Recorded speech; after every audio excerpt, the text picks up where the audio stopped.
there's two kinds of signal corruption that we're always trying to guard against. In the analog domain, um, there's always a noise floor. There's always this amount of noise in any analog piece of equipment. Of course, the higher end you go, the lower that noise floor is. And if your signal's above that, then you've got good signal. If you've got anything that gets too close to that noise floor, then you're getting hiss, you're getting static, you're getting maybe interference from electrical equipment in the room, that sort of thing. So you need a large enough signal to be able to get above that noise floor. But of course, too large, and then you start to hit the voltage limitations of whatever equipment that you're using. If you're using consumer electronics, if you're using USB-powered electronics, you can't get much higher than 5 volts. That's all the USB protocol actually feeds it, unless you got some sort of like boost converter in there. A lot of USB-powered equipment only sort of maxes out at 5 volts. A lot of you are using controllers that run entirely on USB power, right? So that's kind of about as high as they can possibly get. And when your signal gets any higher than that, the signal coming out of your DJ controller, for instance, gets higher than that, then we will get one form of clipping, one form of the signal sort of trying to get higher than the electronics actually allow it to get. And then we get a sort of flattening of curves.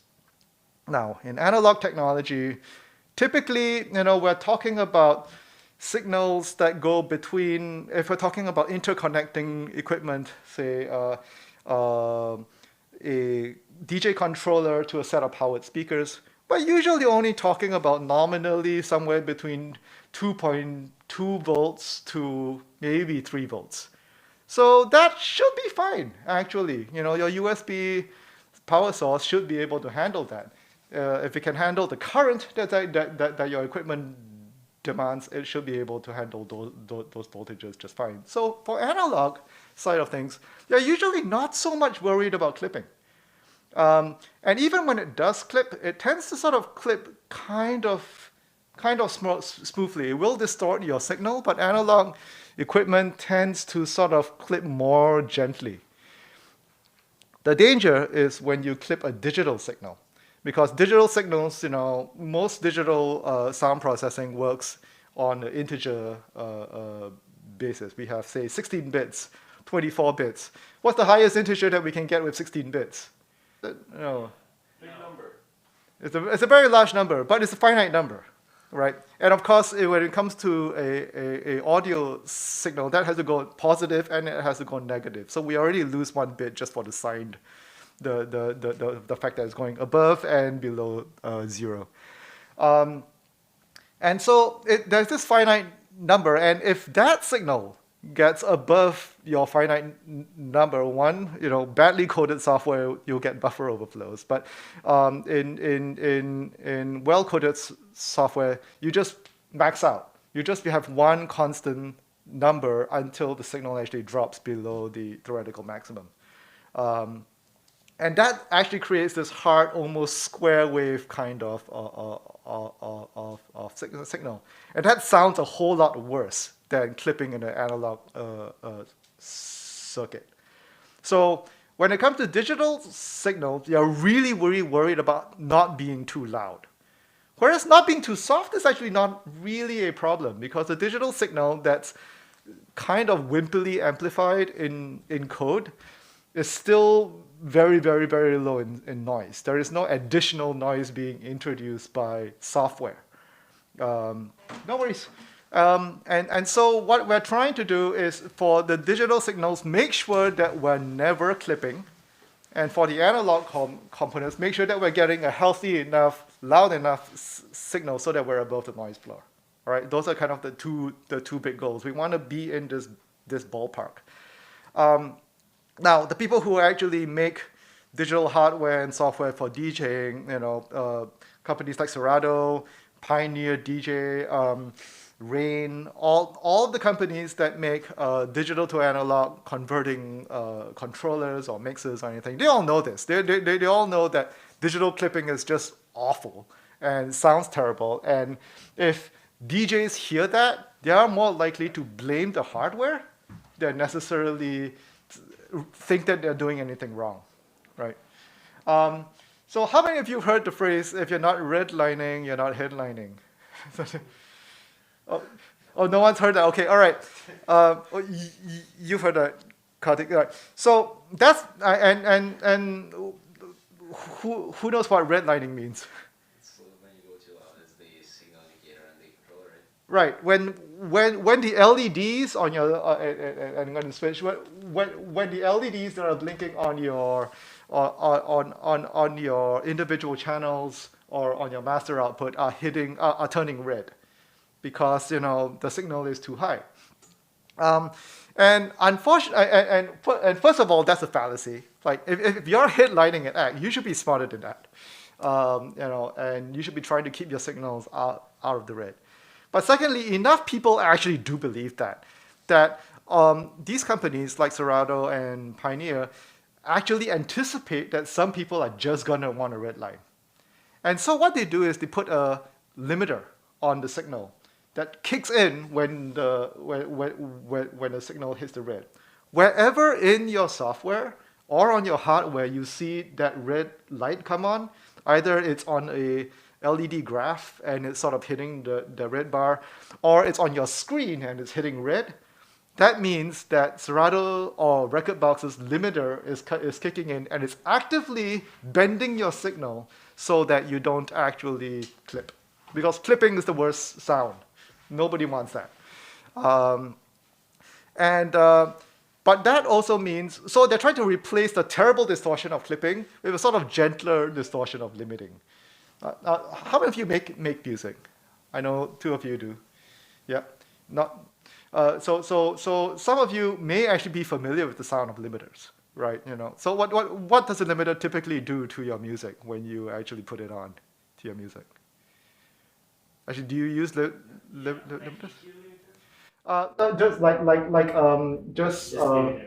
Just a volume limiter. Kind of flattens Yeah. Like squashes dynamic range, lets you like bring peaks up and then like kind of cut off like the loudest part of the signal. Right. It squashes dynamic range, right?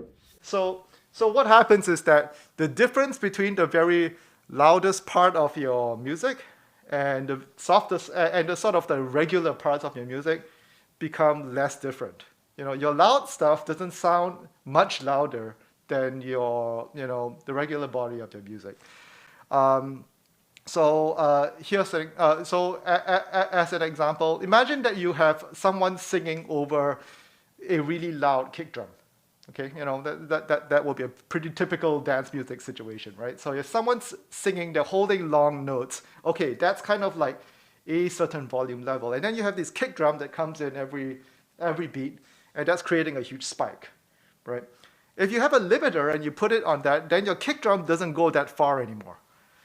So, of course, you'll probably only be hitting the limiter if you've turned your volume way up. So maybe the voice is like super loud, and then the kick drum is just only slightly louder than that. But the end result is that your kicks don't actually hit nearly as hard. Your percussion beats, the things that really, really cause all of those spiky things in your waveform, get squashed down.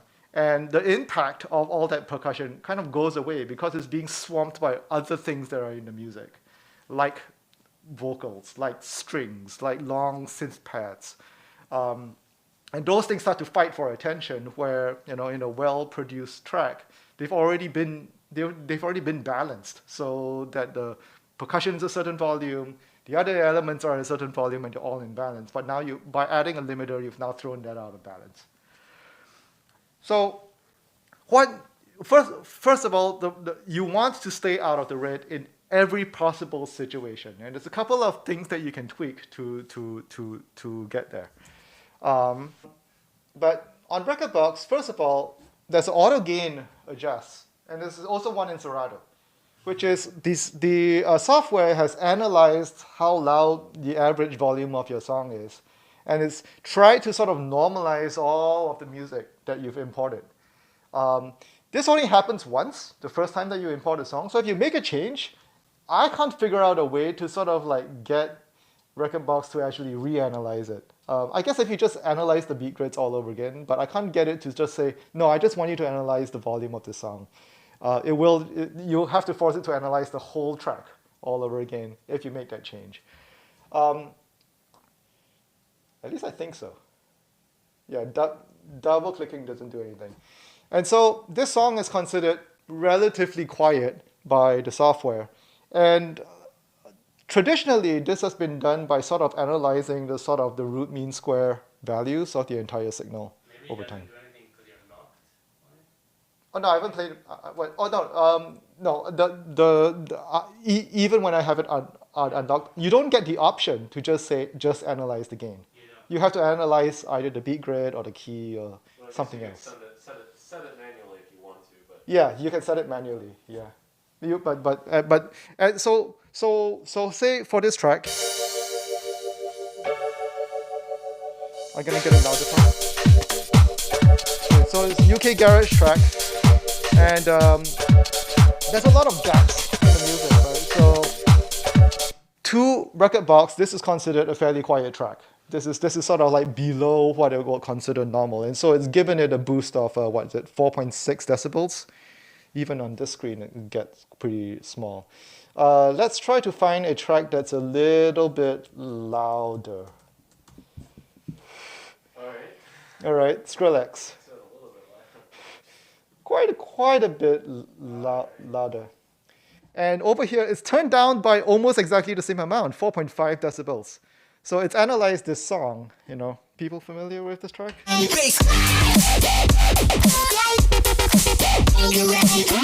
And you can sort of tell, you know, just by looking at the waveform, it's like a fatter sausage, right? You know, that's just, if you took a root mean square of this particular waveform, it will be a higher level than, you know, what you saw from the first track. Even just comparing them side by side, you can just tell.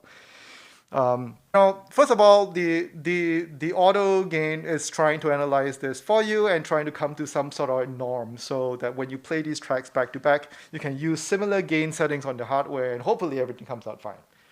That's one big caveat, is that root mean square analyses of music tend to, you know, they're just working on a pure mathematical waveform. This has nothing to do with how humans actually hear music. So if you've got a track that's very, very, very bassy,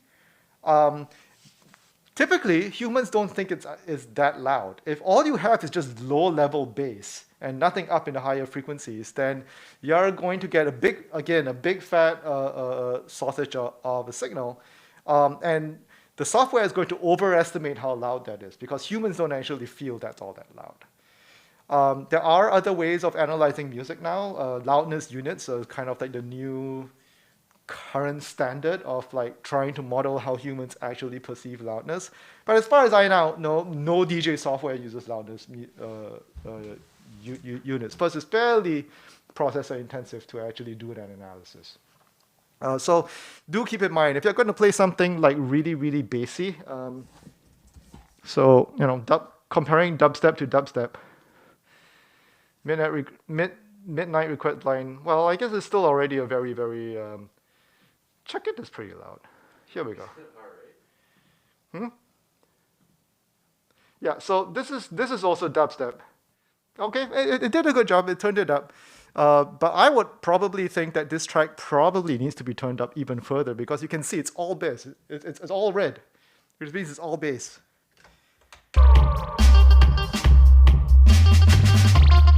Doesn't sound that loud to my ears.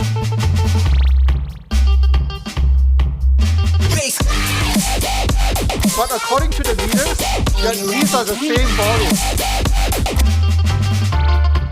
And they're loud. It's not to a human ear. Right? To a human ear, these tracks are not the same volume, but according to the meters, they are. So the meters are also showing me root mean square analyses of these signals. So this is where your trim knob comes in, and you can actually like turn things up from the trim knob, or of course you can do it from your software ahead of time. I can turn up the auto gain so it goes further. But again, you want to make sure that when you're turning it on from here, that you're not hitting the red. So just turning up the gain on the channel? Yeah, you're just turning up the and on Pioneer gear they usually call it trim, but it's basically a gain knob. On some other hardware, you actually just see the word gain on it, and that's basically with your it. monitors, how can you actually hear it while playing? Good monitors, yes, but I tend not to notice it while I'm DJing. Exactly. Yeah, it's only when I'm producing music then I tend to notice it, but the audience can. It's loud, you know, if it's Right. loud against not loud. Right. People get tired. That's the thing. Their ears start to get really, really tired if there's any clipping in the audio because there's way more high frequency information in a clipped signal than in a well gain stage signal, and what a lot of people find is that first of all their ears get more tired, and secondly because of the limiting that's happening, sometimes the music feels like there's less punch, there's less impact. And that is a piece of feedback that I've gotten from a lot of DJs, mostly student DJs, who are confused why when I play the same track that they're playing the same track, it sounds so different. But when I look over at the meters, they're all redlining, right? It's like, why is my track sounding softer than your track? It's the same track. It shouldn't sound softer. I just have my volume set differently. And that's because all those kick drums, all those snare drums are being squashed because of the limiter. The other thing that I've seen people do is turn the EQ knobs past 0. And generally, that is a poor idea, especially when you're using digital hardware, because all of that limiting, all of that compensation that the digital software is trying to do to make your tracks sound the same volume from one to the other, that all happens before you boosted anything. So if you're boosting the volume using your EQ knobs by going past the 12 o'clock direction, you're kind of like saying, okay, you've nicely balanced my volumes. Now let's make it even louder than that, right? Which doesn't, which is just the software is just like, okay, do what you want, man, because I'm not going to help you now. And I've seen DJs who didn't like how the signal level coming out of their controllers turned up their EQ knobs all the same. So they're all at like 9 o'clock or something like that. And first of all, yeah. But if you just turn up the trim and you keep them all on 12, that would be the same, but high quality, right? That should work better. That should absolutely work better. Of course, you can still turn it into the red that way, at which point you have the same problem. Yeah. But if you turn the 3 knobs, not only are you, first of all, overcompensating for what the software thinks an acceptable gain is like, it's also creating an EQ curve that's no longer flat. It's kind of like lumpy at that point. Yeah, even if you turn all 3 to the same level. So you're no longer getting the same signal balance that the producer intended. There are people who like that sound. It's like, okay, if you're doing it as a creative reason, just make sure that your gain is not already maxed out before you turn up the EQs. But in general, I think that is a decision you make from a track by track basis and not a general practice, right? You don't always keep your EQs up. And typically, the only time I've ever turned an EQ beyond 12 o'clock is when my other EQ knobs are down. So it's like if I want to make the track sound like it's coming through a megaphone or something, right? So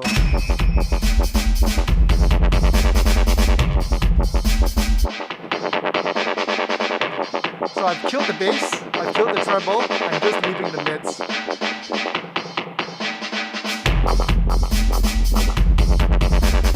And now we're back again. It's like I can do those kinds of tricks. So the only time I will turn something past 12 o'clock is if I've already killed some stuff and brought them below 12 o'clock. And in a way, a lot of the filters kind of also do that. The filters cut out a lot of part of the signal. If you turn it to the left, it's cutting out all the high frequencies. If it's turning to the right, it cuts out all of the low frequencies. But it's also boosting part of the signal at the same time. So it doesn't sound like you've just had a huge reduction in volume. So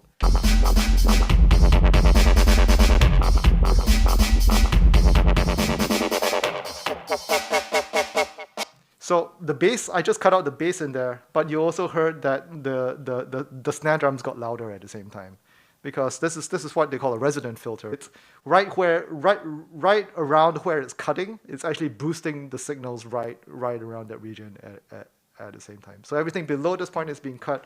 Everything above this point is being boosted a bit, and everything, and then it kind of eases off to a flat curve after that. So yeah, just make sure that your individual channels, on a DJ controller, you usually have LEDs for your left and your right decks. Make sure that your mains are also not hitting the red, because again, a limiter will cut in if you're hitting the red, and that again will crush those peaks. And if you've set all that correctly and you feel that your sound system isn't loud enough, then the right place to be able to make that change is wherever the amplifier is. Now, traditionally, the amplifier is its own little box that sits in a rack somewhere where you can actually turn up the knobs. Of course, you have to make sure that's not clipping as well. But nowadays, there are self-powered speakers. Let me just go and grab one.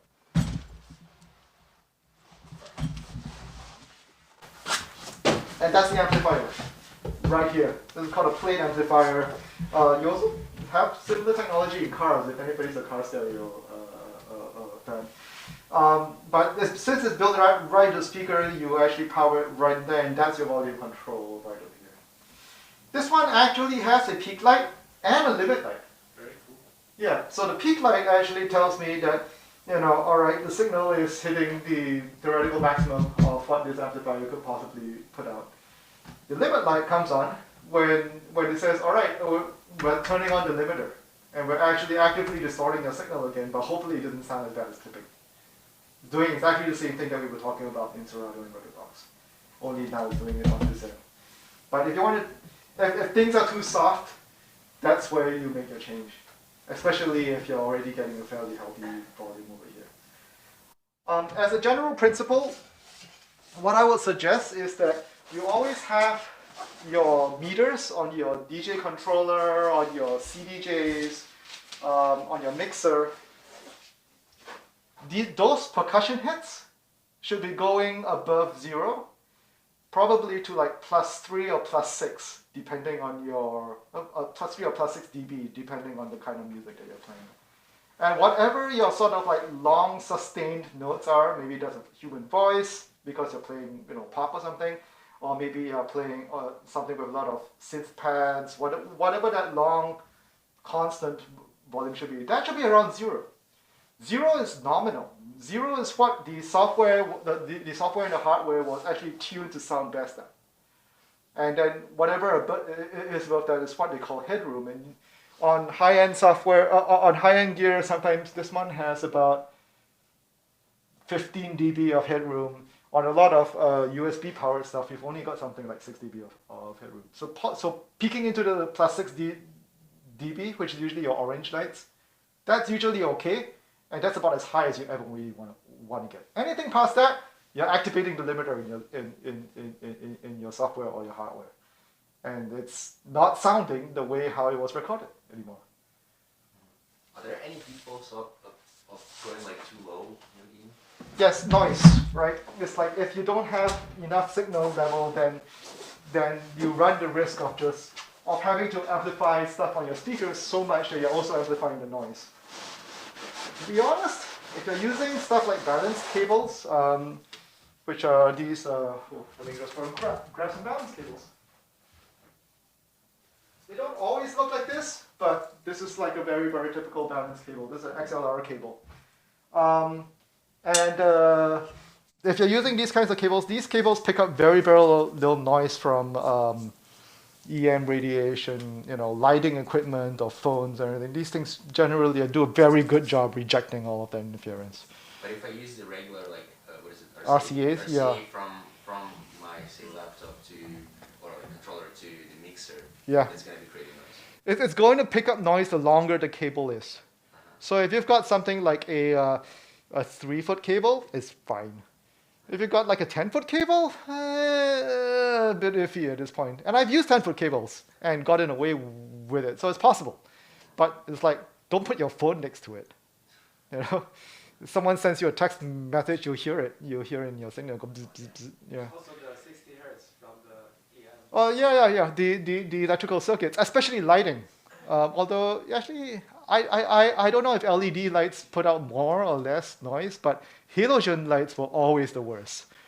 First of all, they were super power hungry and hot, but secondly, they also put out a lot of like like noise in your These signal. two parties and Bartos, Yeah. sometimes the Fluorescent lights. fluorescent, Yeah, those are terrible. some noise got picked up from there. Because it's basically just an electrical arc that's just shooting from one end to the other.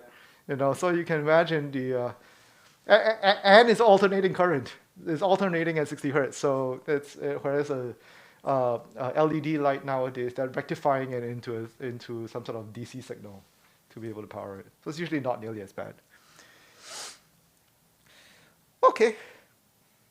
So, keep lights out of the red, really. And then, try to keep your nominal volumes around wherever your equipment says is 0 dB.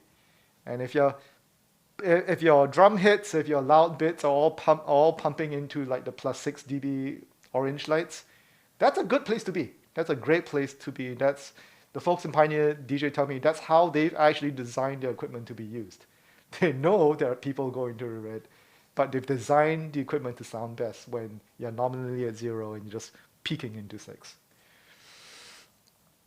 Okay, that's it for gain staging. Any questions? Yeah, no worries.